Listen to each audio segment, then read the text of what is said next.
steamboats of the upper Missouri. I have several objectives. One is, raise your hand if you've been on the upper Missouri physically, I mean floating. Okay, raise your hand if you haven't been on the upper Missouri floating. Good, okay. I'm going to physically take you there, I hope, through Google Maps, and hopefully not too much of that. But often you might read about the rapids between, say, Cow Island and Fort Benton. I want to take you there to hopefully give you an idea of those 15 rapids between Cow Island and Fort Benton. Does anybody know what year the first steamboat made it to Fort Benton? Da, da, da, da, da, da, da. It is about that time, isn't it? Don't worry, I brought the answers right here. The first year that a steamboat got into Fort Benton, it kind of threw me for a loop. I thought it was in the 1850s, and it is almost 1850s. It's almost 1859 when the Chippewa, your vessel, got there from Joseph LaBarge, navigating for the first time up the Missouri and making it to Burleigh Sloop. It's about 15 miles short of Fort Benton. They didn't make it all the way. Chouteau was trying to make it to Fort Benton. Is a great endeavor. You know, Fort Union's not been a problem, but Fort Benton, that's tough.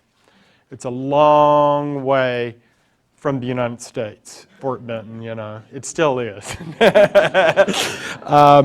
But I did want to go over Jack Lepley's list of Fort Benton dates, and just to give you a bearing on steamboats, the birthplace of Montana, Fort Benton, and just some of the highlights. 1828, Fort Union was established at the Yellowstone, and it's right there.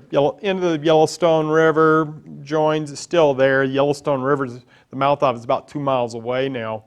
1831, Fort Pagan is established at the Marias River. 1832, Fort McKenzie is established. If you know the Bodmer images, Fort McKenzie shows up quite a bit, kind of between Fort Benton and Loma. Is that right? Yep. Maximilian and Bodmer came up in 33. 32, Catlin had come up. 37, the smallpox epidemic decimates the Blackfeet. 1843, Fort McKenzie burns. Probably good riddance. Wasn't as good a positioning as what Fort Benton is today. Fort Chadron is established on the Judith River. Fort Lewis replaced Fort Chadron in 1845 the next year. 1846, border settlement at the 49th parallel in Oregon. So, you know, we have that straight line between us and those Canadians up there. 1846 is when Fort Benton is established. Now, just a quick touch. How did most of the liquor, anybody here drink? What is the minimum number of buildings you need for a town in Montana? And what would that be? Thank you very much. And you can pick your mail up there. People that don't understand. Yeah, you got to have a bar. I don't understand it at all. You don't understand it at all. Well, Fort Benton is a drinking town, much like Gettysburg, with a history problem. The liquor gets to places like Fort Union pretty quick and easy by steamboat from St. Louis. And one of the things, is anybody here for the Bertrand talk we had a while back? If you want to see what's on board of a typical steamboat heading to Fort Benton, the classic example, you have to leave Montana, go downriver, and go to Omaha. Just north of Omaha is the Wildlife Refuge, which is escaping me. But there is, DeSoto Bend Wildlife Refuge. And if you go to the DeSoto Bend Wildlife Refuge, you will see the 1865 wreck of the Bartram. And the Bartram was on its way to Fort Benton, straight, nonstop. Gold rush is hitting in Montana, and this is going to resupply. And the ship was built to go to Fort Benton. And it was not only built to go to Fort Benton, it would have paid for the ship and made a profit if it had gotten here. The wonderful thing is it sank for us. Hit a snag, and they found it, I think, 40 feet below a cornfield out in the soil in 87 thereabouts, and they've completely conserved the whole thing. The Missouri River tried to take it back a while back, but if you want to see what's on board a steamboat, go to the Bartram. That is one of our best museums outside of Montana for Montana. Have you been there? I've been there and I highly recommend it. And what was on board the Bartram? Just about everything. But what they were after was the booze when they went looking for it. Now, what did you find on board? Oh, lots of beautiful dishes, jewelry, all the stuff, pots, pans, Shovels. even the clothes, the fabric. And they have managed to preserve the fabric. It was on bolts. Mm-hmm. And they did something with it, and it's in the museum, the bolts of fabric. The only thing that I know of, and this is kind of rehashing from our earlier talk, the only thing I know that was lost is the cottons, the cotton prints, and the cottons did deteriorate. It's a wet site, and that's what preserved the site so well. And there's a wonderful book on the Bartram in the bookstore. Do check that out. Large vessel was on its way to Fort Benton, and unfortunately the skipper kind of skipped town when the boat went down. And I believe some of you have some insurance claims still pending from the last talk we had. Weren't they looking for the mercury that was on board that I think was never recovered? They had mercury in lead containers that they were in use for the leaching process for gold mining. And that I think was taken off immediately after the sinking, and that's one of the real valuable things they were looking for later, and it was never found. It was never found, yeah. We'll get into wrecks quite a bit, because that's one thing steamboats do very well. If they don't make it to Fort Benton, they will wreck very well, and quite spectacularly, I might add. And we're going to see some real disastrous results. The other side of that is the scavenging operations. We could just have 2 consecutive talks for 3 hours each on wrecks and scavenging operations. One of the best scavenging groups in Montana are the Lakota, the Sioux, the Crow, the Blackfeet, and anybody else that's here. Because it's when a boat goes down, it's up for grabs, and it's contention between the crew and people who see, fresh game. But the steamboat is the link to what we now know as Montana Territory back then, to commercial America. Well, laundry bluing, for instance, comes out in 1863. It's on board the Bartram already. I can't imagine how a whole case of laundry bluing does not dissolve in the Missouri River, but if you go to the Bartram, there's a whole case of brand new laundry bluing right there. But the thing that, as a person who now lives in Montana, originally from eastern North Carolina, that impresses me about the Bartram when you go there is the very fact that everything that Montanans love, a particular sect of Montanans, is still on board and in the bottle. Champagne, bitters, spirits, whiskey, pickled peaches, oysters, lobster, canned. I wouldn't eat that. They canned with lead. It's not good lobster, okay? But amazingly, the pickles are good, the peaches are great, olives, you name it, it's on board and it's available. This is, if you ever wanted to know what you could get in Montana in 1865, right here in Helena, for instance, go to that. And people who do Civil War reenactments and want to know what tin can, what the company labels look like, all of the labels are preserved on the Bartram. And I don't want to make this a whole Bartram talk, but I'm telling you, if you haven't been there, spread the word and go to Omaha. So, enough of that. Let's get back to this guy. Robert E. Lee. I don't know if you knew this, but he used to be in the United States Army. He was in the Army Corps of Engineers. And, well, let me finish giving you a rundown of Montana history real quick. 1846. What happened in 1846? Mexican War? Well, yeah, but very good, and he went there. But 1846, Fort Benton's established. That was a repeat from what I told you earlier to see if you're paying attention. Fort Campbell's built an adobe fort. 1847, Fort Lewis moved to Fort Benton because Fort Benton's in a really good location.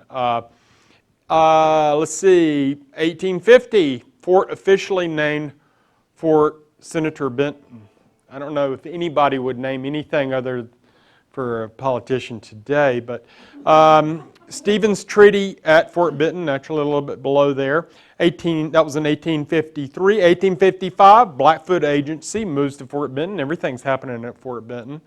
1859, Adobe Fort completed. They bricked it all up, whitewashed it, and actually that's the year that they photographed it. So you can see a photograph of Fort Benton on their website. When you go online, it's from the Beinecke Library at Yale.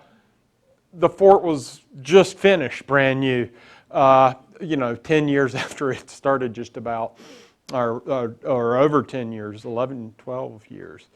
Okay, 1860, first steamboats arrive at Levee. 1862, gold discovered in Montana. 1862, Fort LaBarge established, but not a big thing. 1865, Northwest Fur Company bought Fort Benton.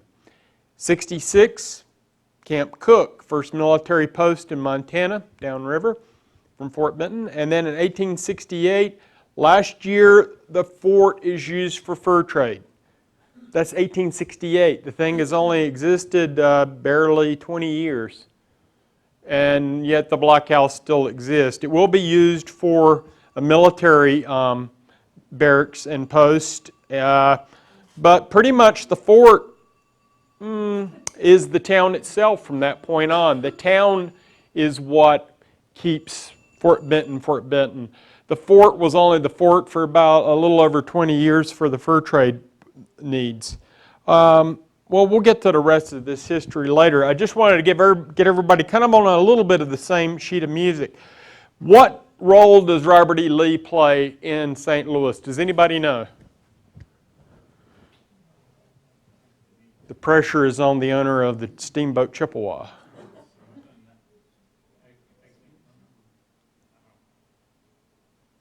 Well, I'm going to go to the next image to give you a hint. This is painted by Catlin around 1832. You know, William Clark lives, where's the pointer at? I got to show you where William Clark lives because it's inside of a skyscraper now. I used to work at the Lewis and Clark Interpretive Center for 10 years, and there was nothing like visiting Clark's house. Well, you got the levee right here. Looks like a big slick of mud, and all the steamboats are lined up like it's a big airport. And William Clark's house, got to go off the island. It's about right in there somewhere in the middle. Got to go back about 3 blocks.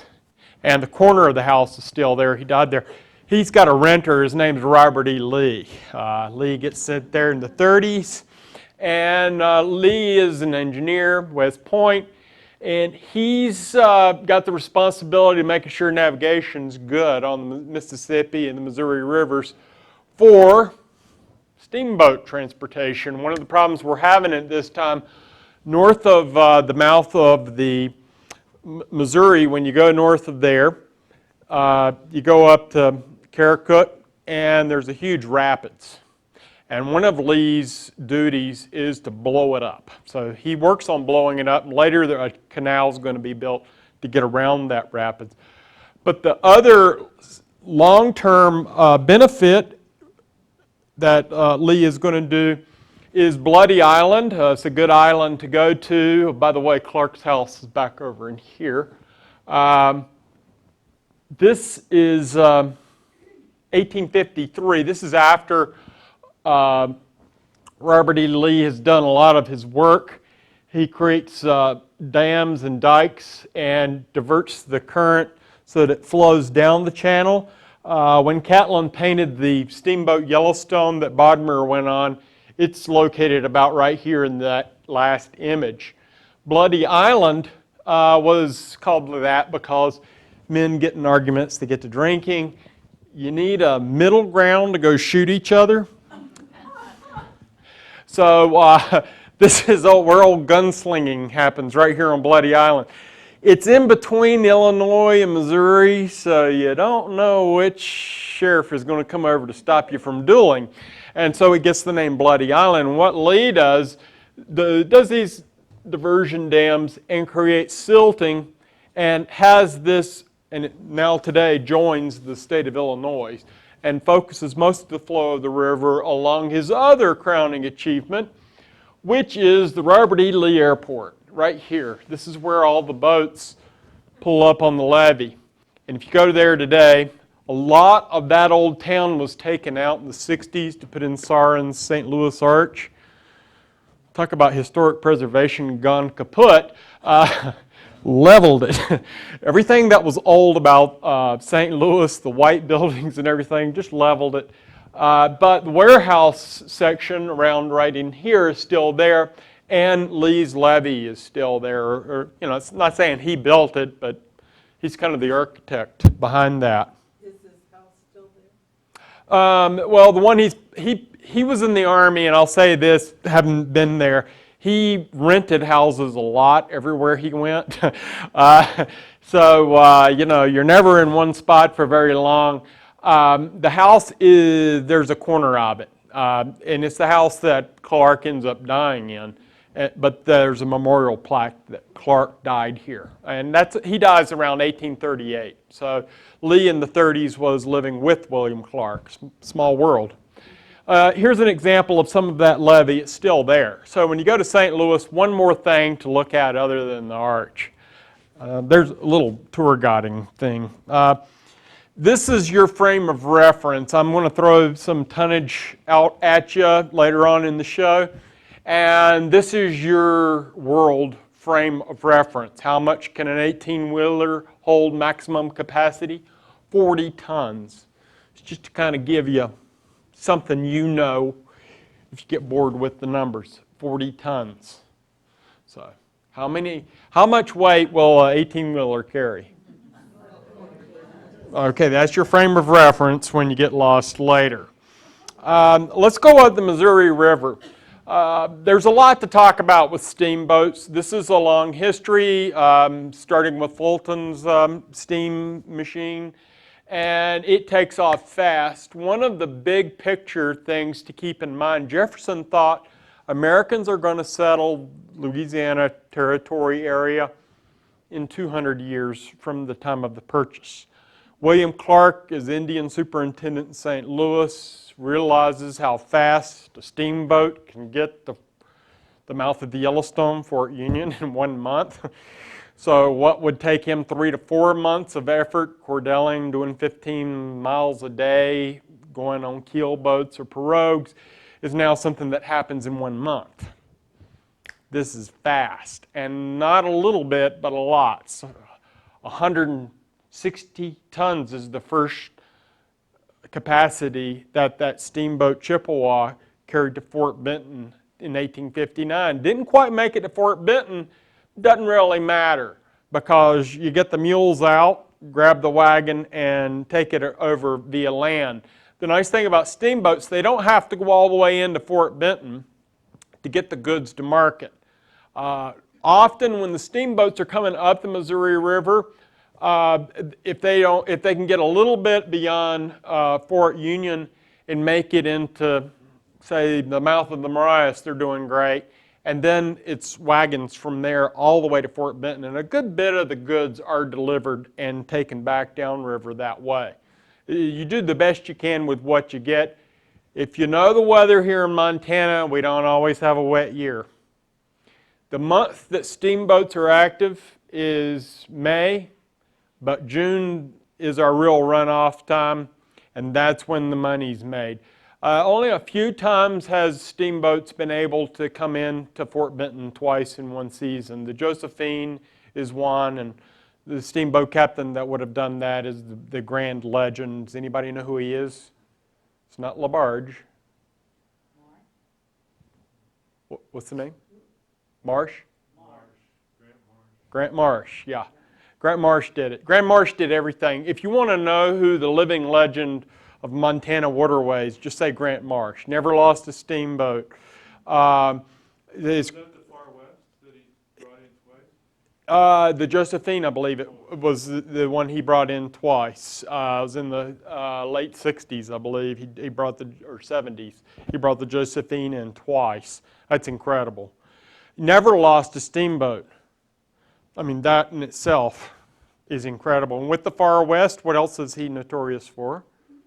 Oh, rescuing Custer's, what was left of Custer's command and Right. taking the wounded down to Bismarck. yeah, to Fort Lincoln. It was about 50 survivors from Reno's command, and he did it in record time. I've forgotten the times, but nobody's ever broken that record. I think it was within 24 hours. He was back in Bismarck. Something unbelievable. Unbelievable. Look it up, I was just reading it, trying to think, oh, I need to know that. Do look that up. It's on the internet. If you go to Grant Marsh, Ken Robinson, I believe, has gotten a whole list of the Grant Marsh accomplishments listed on the internet. Grant Marsh is the man you want to know. But I believe it was within 24 to 48 hours, he went up the Little Bighorn River with the Far West and using the grasshoppers. Does everybody know what grasshoppers are? We'll get to the grasshopper, but he basically dragged the Far West up the Little Bighorn River, got the troops in an area that the steamboats had just not been on before, and then returned in record time. I mean, real... hardness when they found out about the battle. So the confluence of the Little Bighorn and the Bighorn. Right. He got it as close as he could, but incredible superhuman effort. Bismarck. Anybody want to guess where this is? This is Bismarck. So if you were doing a bombing run into Bismarck and looked down from the plane, this is what you would see. You know.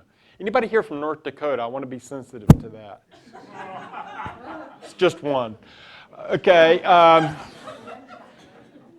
This right here, this spot right here is what puts Bismarck on the map. This is Bismarck Steamboat Way, Bismarck Landing. It goes by a lot of names. It's just south of the railroad bridge between Mandan and Bismarck. If you've got boats stuck on the upper Missouri, you get ice in North Dakota. And what they would do is literally just lay poles down, tree trunks, and drag the boats vertically up on shore so that they don't get damaged from the ice. It's also a great port. The Army Fort Lincoln is, of course, just west of there, and they dispatch from there, and the Far West is supporting operations in Montana. But Bismarck is quite the hub for the upper Missouri boat commerce. So that's a key thing to keep in mind. It is treacherous going up the Missouri, even if it's the lower Missouri. Sandbars shift. This Bodmer image pretty much catches the flavor of why you want your workers to drink as much as possible. It's going to be a hard day. When, by the way, in 1859, when the Chippewa did come in and upriver, there are two Army officers that are writing, and if you want to read about that, it's a very boring effort that falls short.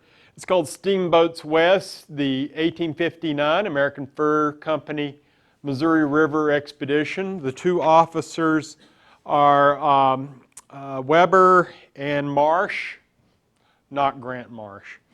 And these guys are the laziest officers I have ever encountered.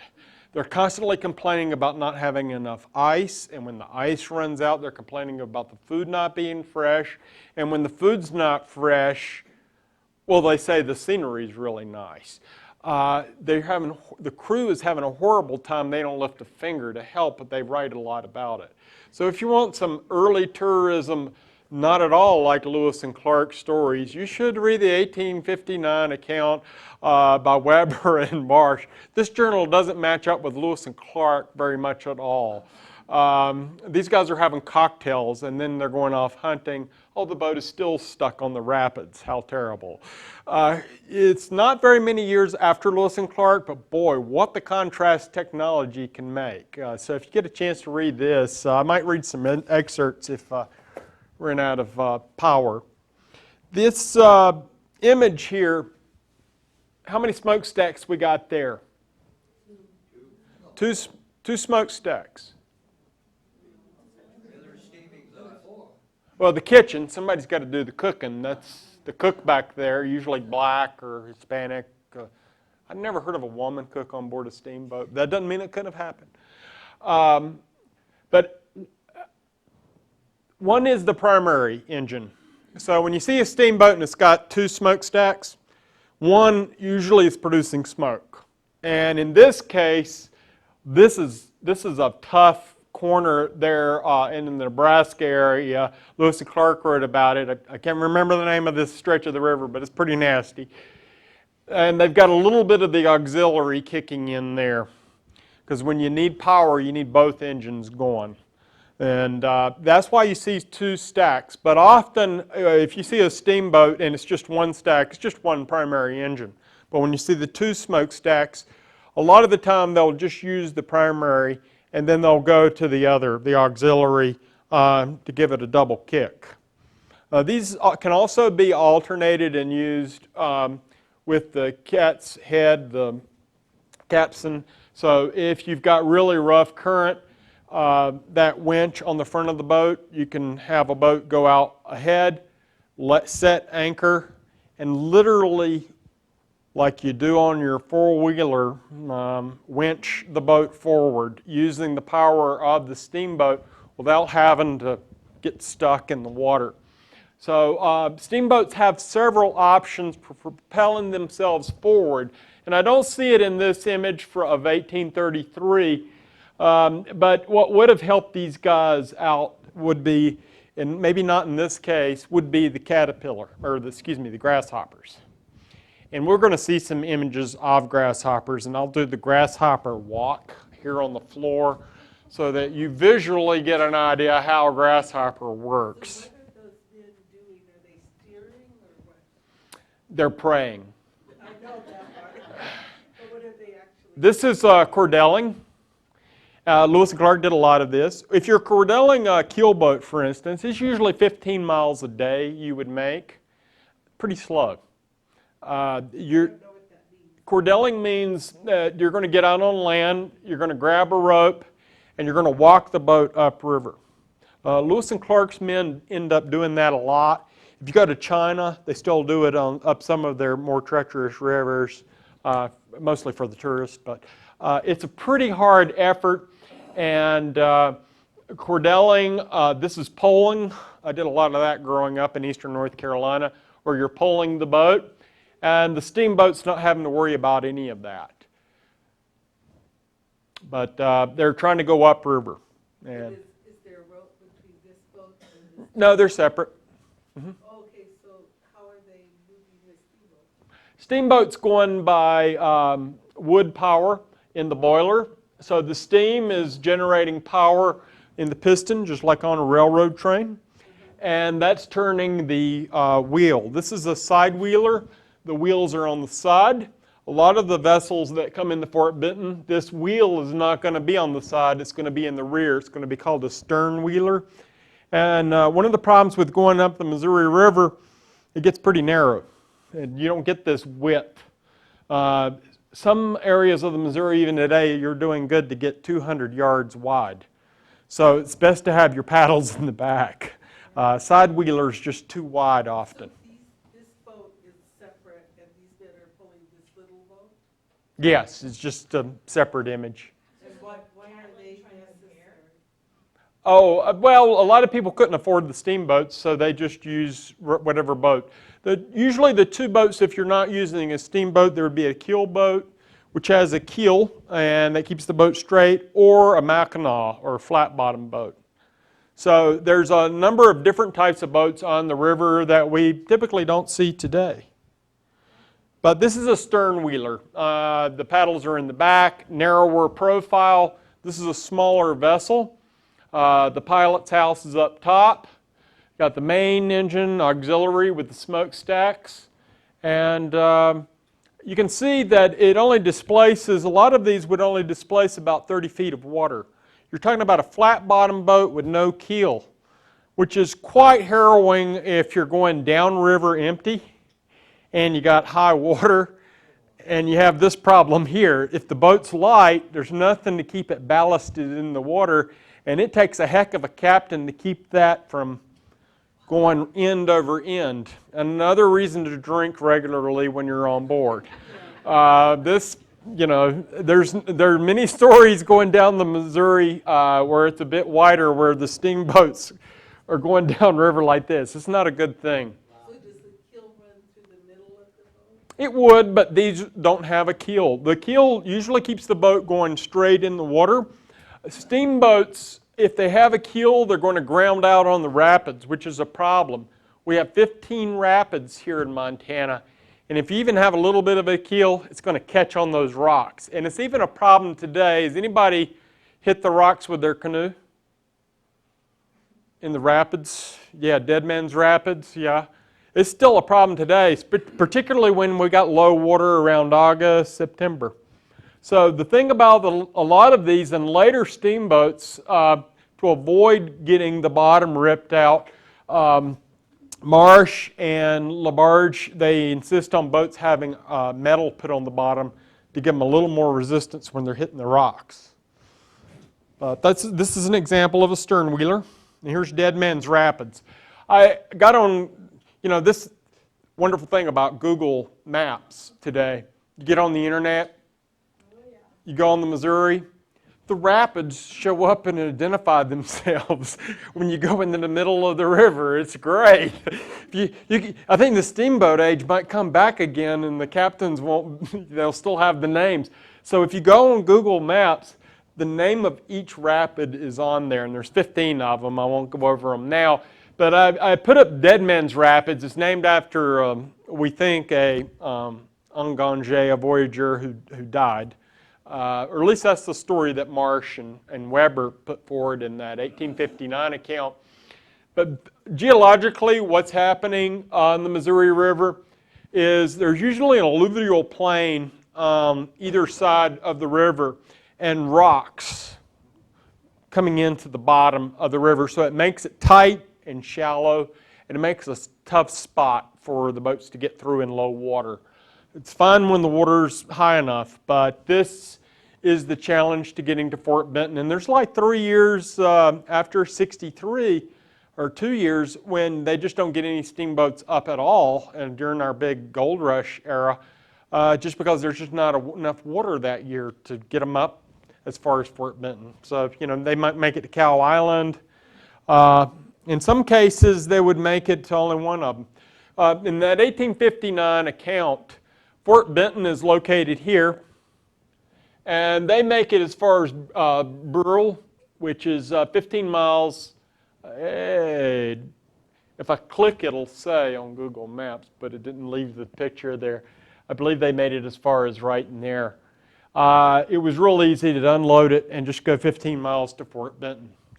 You get the jerk line, hook the wagons up, and take the goods on into town. It was not considered a bad deal.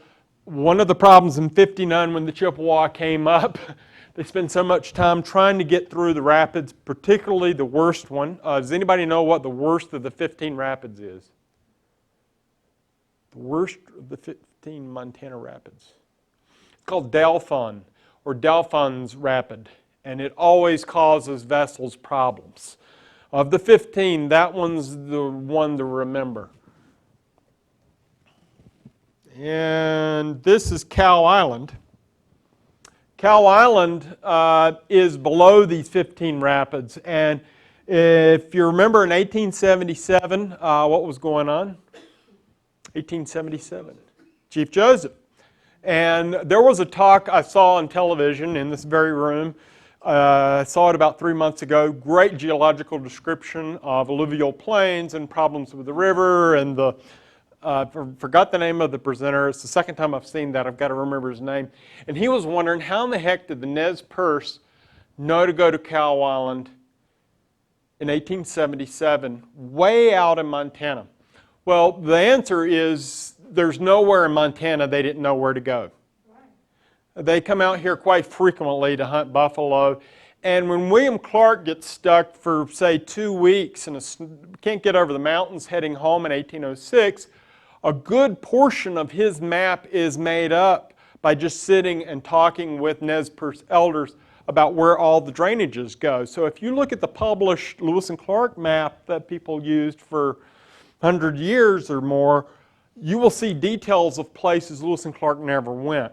The Nez Perce were even going directly to the Hidatsa villages while Lewis and Clark are going upriver, and that's why they know Lewis and Clark are on the way. They're directly trading horses as far as North Dakota and then coming back. It's always quicker to travel by land than it is by river, even if you're on a steamboat. And frequently, people will just get off the steamboat and walk to Fort Benton or wherever it is they're going to say, to heck with the steamboat, I'm just going to go. And frequently, people would disembark from the boat and just walk on to Fort Benton, particularly when the rapids and low water are a problem. This will give you an idea of the proximity of a lot of these rapids. Deadmans Rapids, a lot of names, but when you get to like 6 or 8 of them, it can be a long day. One rapid can take up the effort of using the grasshopper poles an entire day. You can waste 2 days. And then again, some vessels just don't make it through at all. Marsh talks about when he was at a reunion in Fort Benton in the 1890s, that on Cow Island that I showed you earlier, which is downriver from all of these rapids, and this is before you get into the White Cliffs, that the banker is sitting on Cow Island with a bunch of wagons. And Marsh has the Josephine, and it's a light draft vessel. He knows it's low water, and the banker is there to say, well, if you want to pay this, which was an exorbitant sum, I'll take your goods on to Fort Benton. He goes, no, we can make it happen with this. And he proceeds on. And the banker gets to wondering, wow, you think well, that is Marsh. I think he might make it. So he goes out and goes to this first rapids here, or back over here, and checks it. And he knows the next 2 steamboats coming up are really large. So he goes back to Cow Island after testing the water, and he doubles the price. He increases the price, and the captains are like, no, we've never paid that for portaging goods to Fort Benton. That's ridiculous. And they got stuck on the first rapids they came to. They went back down the river and agreed to pay the high price. But Grant Marsh was able to avoid it just by carrying a light draft steamboat. If you're floating the Missouri, these rapids are still there. This one's Kipps Rapids. That's in the White Cliffs area. So if you have floated the White Cliffs, Kipps Rapid is still visible. This is on Google Earth. We've got a fair bit of water. It's a bit murky, so this might be in June. But you can see how the alluvial plain makes a very shallow rapid area. Now, I always got to do a talk and have a big disaster. The disaster from previous talks is, let's see, the greatest United States Army disaster at the hands of Indians, which we all know is? No, that's not even close. It's 1793. It almost unseated the United States government, and it was Clermont's shame. We lost 800 soldiers in about 3 hours. The Shawnee took them out, in spite of Washington's expressed concerns. You know, some of the best American history is not remembered. Everybody remembers Custer. They don't remember Clermont's shame. That was in Fort Indiana. So Fort Wayne, Indiana, the whole Mad Anthony Wayne is the solution to the Shawnee problem, but it was our second disaster. And now I've got a trick question for you. The worst maritime disaster in U.S. history. It's time to play Jeopardy. But don't worry. Why, yes, it is. How did you know that? Oh, really? You're brilliant. It is. And the Titanic doesn't even touch this. 1865. The day after. Yeah, right after the war ended, and over 10,000 people were aboard. Close to, it was way overcrowded, and the boiler blew up. Yeah, this is the day before. Oh, that's, yeah, okay. And they had animals on there, too. They had horses and pigs and goats. And it's cold. It's in April. It's not just the fact that the official death count, we really don't know what it was. It's 1,800. Well, the Shawnee took out 800 U.S. troops. The Sultana took out 1,800, possibly 1,900. This is what happens when you don't have government regulations and stick to them. The maximum... Oh, what are life jackets? That's, oh, come on. You don't need a seatbelt. The capacity, the normal cruising capacity, by the way, Fort Benton would never have a vessel this big. This is one of those Mississippi big gambling boats, okay? This is not, this boat never made it to Fort Benton. This boat never made it to Fort Union. It made it to Memphis. It happened in Memphis. This is just downriver the day before. These are the guys who died, literally in this photograph. And it's not just the fact that these are returning soldiers home, and this happens the day after John Wilkes Booth is executed. These are prisoners from Andersonville. Yeah, I know, just Andersonville, you know, the American Auschwitz, and other death camps that the Confederates had arranged. These are the survivors. A similar situation happens actually with our Bataan Death March guys. I think 500 were rescued in the Greatest Rescue, but 800 died because we sank a Japanese ship that had 800 of them on board. You know, it's kind of a pure disaster. And this is another example of the problems with steamboats. The maximum capacity for this vessel is 365, not 1,000 or 2,000. The deaths, the boilers were overworked. It's cold. It's April. They're just outside of Memphis. There's a memorial in Memphis. I think you don't have to be a Northerner to be shocked by this. Southerners were shocked by it and put up a memorial to the dead. The explosion was so violent, it threw survivors into the water, their weakened state of being prisoners of war. They died of hypothermia, and only about 500 survived. So it was a cataclysmic disaster. And disasters are what steamboats are very good at. Ooh, what have we here? That's a mess.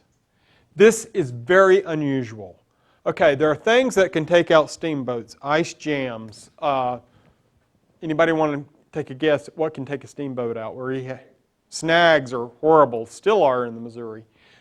What happens is cottonwood trees fall down, wedge into the river, steamboat rammed, sinks. You know, terrible. Here is the, yes? something on the bottom, and it would pierce their boiler, which would then seek to explode, destroying the boat. It's not good. Boiler anything is a problem. Today, if people have boilers, and there's boilers in this, you have to have a boiler's license just to avoid that very thing. Hot boilers and cold water, not a good combination. And that is a critical problem of getting that cold water onto that boiler, and now you've got the party about to begin. Yes, sir? You were in the early stages of developing safe boilers too At that time. And They got stronger as time went on. unfortunately, the crew's drunk, so you can't trust. In 1859, for example, the officers, when they're getting closer to Fort Benton, they complained that Shoto allows alcoholic beverages to everybody on the crew, but not to the officers, and they're offended at this. But Shoto will not allow a drop of liquor to go to anybody but his hardworking men. So kudos to Shoto for putting the alcohol to those that most deserved it. By the way, at the time, water's pretty dirty. It paid to drink alcohol to stay healthy and not get things like cholera. So this is the Steamboat Montana. This is a weird situation right here. This does not happen too often with steamboats because they move around. It got hit by a tornado. This is tornado damage of all the luck. So you got ice jams. Yeah, the Montana, it went down by a tornado. Oh, look, there's a steamboat. Boom, gone. So that's what happened to our territorial. Oh boy, here's another one. Now the name of this one, I don't think the exhaust is supposed to lean that way. This is the Benton, named after Senator Benton, or Fort Benton, and it's in Sioux City, Iowa, and it's sinking. It's in the process of sinking. Grab your lingerie and alcohol while you can, which is exactly what everybody over here is doing. It's sinking, and they're grabbing whatever they can get for scavenging. But this is the fate of the Benton, and it hit a snag and is sinking. This is quite frequent sight. Tornadoes, not. Ice, this is the Helena. It didn't go down from this. And there's something funny between the smokestacks. Can anybody tell me what that is? It's what? Block P. What the heck is Block P? There should be t-shirts that say Block P. Power, that's right. And the Helena goes into a lot of places. Here the crew is doing well in the ice. The ice in this case, you can see they're trying to keep it from crushing the hull. They're digging down into the ice. You know, think about your vehicle getting stuck in the snow when you're up at the ski lift or getting over the pass. These guys are literally keeping the ice from coming in and crushing the hull. This is some hard work. I'm glad I don't have to do this. Here's something that's not a disaster. It's actually just an unloading in Yankton in the 1860s. It's not a very good image, but you just pull up to the side of wherever it is that needs unloading, haul a wagon up, and you just unload freight that way. This is a routine that's frequently done at rapids. You go up to the rapids, you hit bottom, you back up a bit, and you unload the entire vessel, all 160 tons. You go through the rapids with your grasshopper poles or cordelling or whatever works, and then you load it back on again. As a kid, I used to have to pick up 100-pound fertilizer bags, put it onto the trailer, take it out, distribute the fertilizer, pick up the bag again, put it in the tractor. This is some hard work. I think the crew deserves their alcohol. In 1859 with the Chippewa, what Shoto knew is the rapids are going to be a problem. And to get around that, with the Chippewa, he had 2 keelboats in tow. So the Chippewa is carrying 2 empty keelboats with them, and he will, to lighten the load, take the baggage and put it onto the keelboats to try to even out so that it can get through the rapids easier. It worked out pretty good. But running out of wood, as Jack Lapley would say, is always a problem when you're getting closer to Fort Benton. There's just not enough trees, and that happened to them twice. They have to stop the boat, get out, and walk like half a mile to pick up anything that will burn to throw it in the boiler to make steam. So that's an easy solution. If you've ever run out of gas, it's a little more difficult. It's usually a little more than half a mile. Okay, this is the in action. This is the run or the way, the Bismarck Way, the Bismarck Landing, just south of the railroad bridge. And this is the point where I wanted to bring up that at no point in the steamboat history do they ever imagine that it's going to continue for a long time. Steamboats are no competition to railroad. Railroad's predictable. There's a great little advertisement. It says that it's an announcement here in Helena saying there's this steamboat going to arrive at Fort Benton May 10th. It says about May 10th, sometime around May 10th. It's not exact timing. Steamboats are unreliable, but they will get the goods to market. It's just that you need to give or take a month. And with the railroad, they're a little closer to the clock predictability. They also have the problems of explosions and mishaps, but more predictable. Of course, the hard part of getting rail is getting the rail line laid.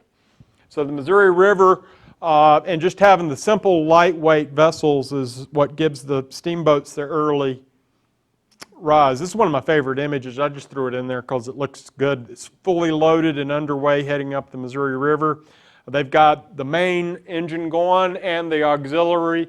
And what company is that? Does anybody want to? Block P, yes. P.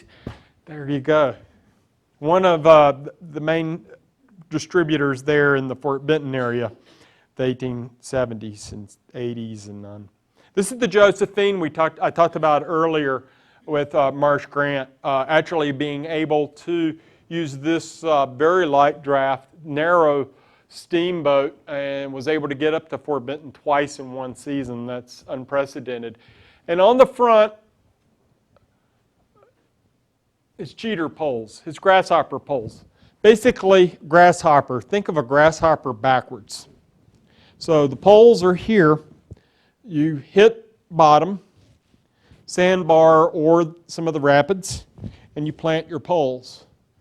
You push up, raise the top or front of the boat, and either by winch or the paddles, push the boat forward, and the poles relax. You lift them up, you bring them forward, and it works just like if you've ever had crutches. Like manpower?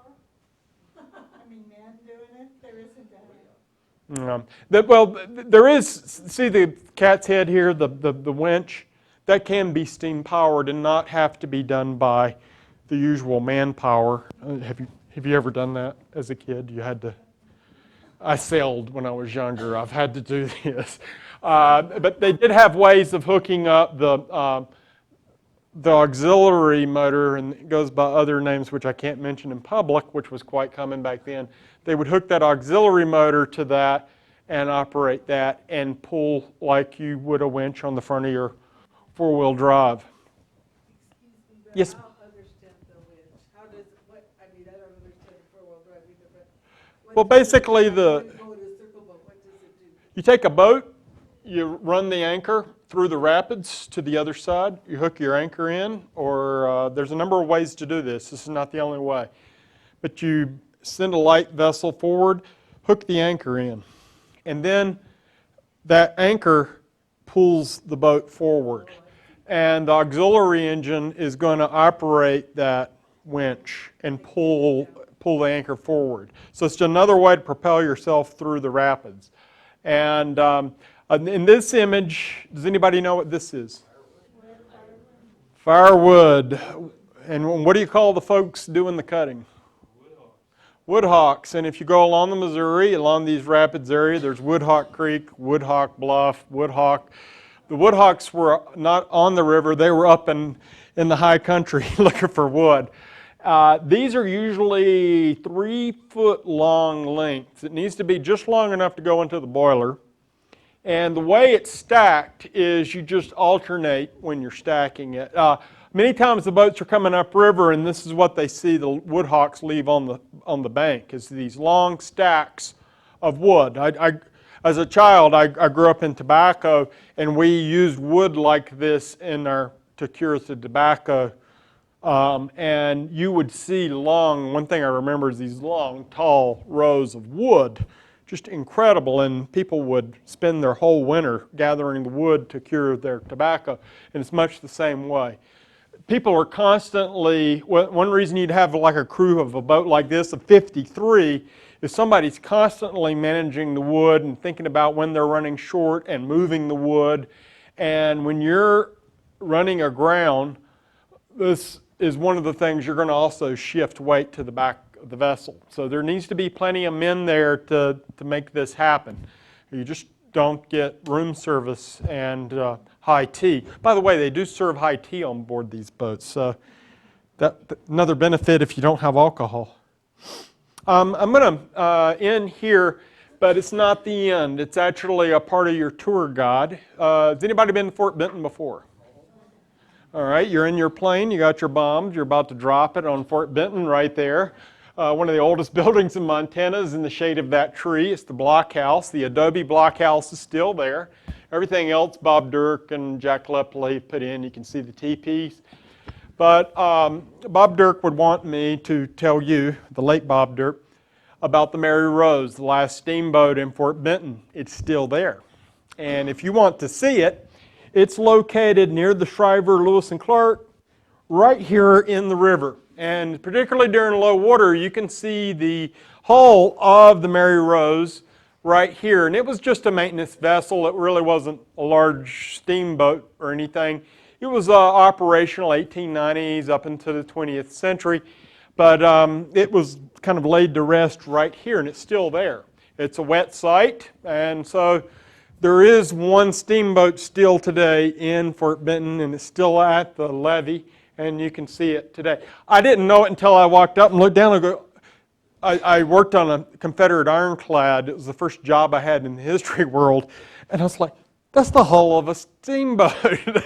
And I went in and Bob says, yeah, that's the Mary Rose. So if you're wanting to know more about steamboats, my recommendation, not everybody's a hero that explores the West. Steamboats West. The 1859 American Fur Company Missouri River Expedition, a lot of hilarious situations I didn't want to take away from the book.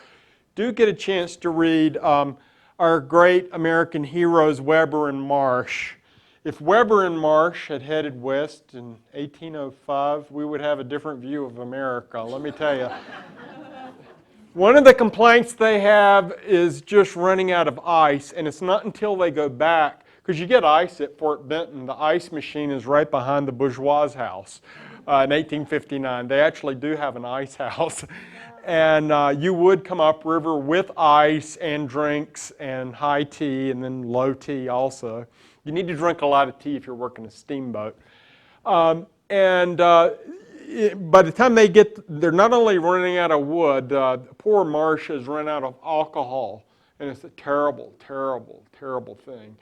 You know, a great book.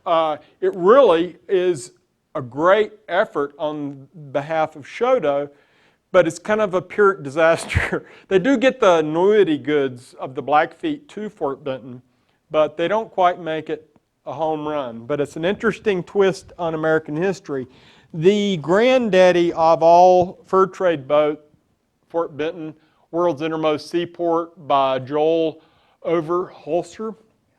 Excellent book, and definitely a crown in the Montana. But Jack Lepley's book, Packets to Paradise, another great visual book as well as a lot of numbers. And I told you I was going to throw some numbers out, so here they come. 1860, one vessel made it to Fort Benton. And one vessel made it below. The freight was 160 tons coming up and 225 going back down. Funny you should ask that. I have the answer right here. Actually, if you go out in the hallway, you can see exactly what they're taking back down. You got it. Guess how many? Millions, I don't know. No, but close. It's 20,000. 20,000 buffalo robes. That's a lot of buffalo. That's in 1860, 1861. 500 tons coming up and 250 going down. It's 18,000 buffalo. What do you think the most buffalo robes going downriver was? The most? In the year, according to Mr. Jack, yeah, I'm not seeing it now. Oh, there it is. 1876, the year of Custer. 80,000 buffalo robes coming out of Fort Benton. On average, it's basically 20,000 a year to 75,000 buffalo robes a year going downriver, heading bow to the U.S. There's so many buffalo robes coming into the U.S. Even in the 1860s, Shoto says there's no way buffalo can sustain this, And it's not really hunters. At this time in the 1860s, it's Indians providing these robes. They need the essentials of life, liquor, guns.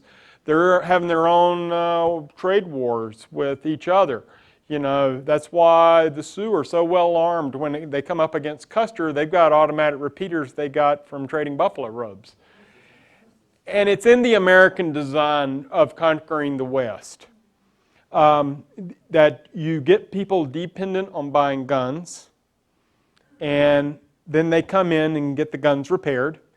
And the fur trade, from as early as Washington's administration, the design is to get the Indians dependent so that when their gun breaks, they have to come in, get it repaired, and get dependent on that.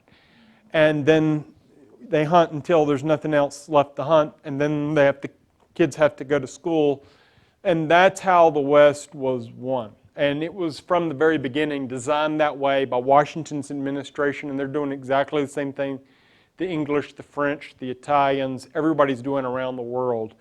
And it's one of the modes. It's not military efforts that conquer the West, it's getting people dependent. It still works today. What's in your wallet? Buffalo robes. Well, I have to say, if you want a taste of Montana's buffalo robe trade and Canada's buffalo robe trade, because the robes just didn't go back to the U.S., you can still buy them on eBay. People don't know what they are. And that's what I do for a living. I do the old buffalo robes. And the usual buffalo robe weight, if you go on eBay and you want to know if that's a real buffalo robe, if it comes out between 4 and 7 pounds, it's an old one. And you got probably a good purchase. I've seen no fewer than 5 bought on eBay that are old from the days of the steamboat and before. The buffalo robes are still out there. They were used as sleigh robes, as carriage robes. There was no heater system on your wagons back in the day. And even in the early days of the car, you still threw the comforter on. And when my heater doesn't work in the Tercel, I still pull that 1860s buffalo robe out and it still works. So it's a fascinating history. No way in 1 hour I could capture all of the steamboat, but I hope I've given you a little bit of a glimpse to not just the steamboat era, and there's so much more to tell you, but also the route that they had to take. It was not an easy route. Cow Island, the Nez Perce knew about it. The Army had they were set up there and ready for them because the Army is operating logistics through Cow Island. And that's why they had a detachment there. So the Nez Perce just simply came through, went around the Army detachment, and kept on going. By the way, how many Nez Perce made it to Canada? Yeah, 250.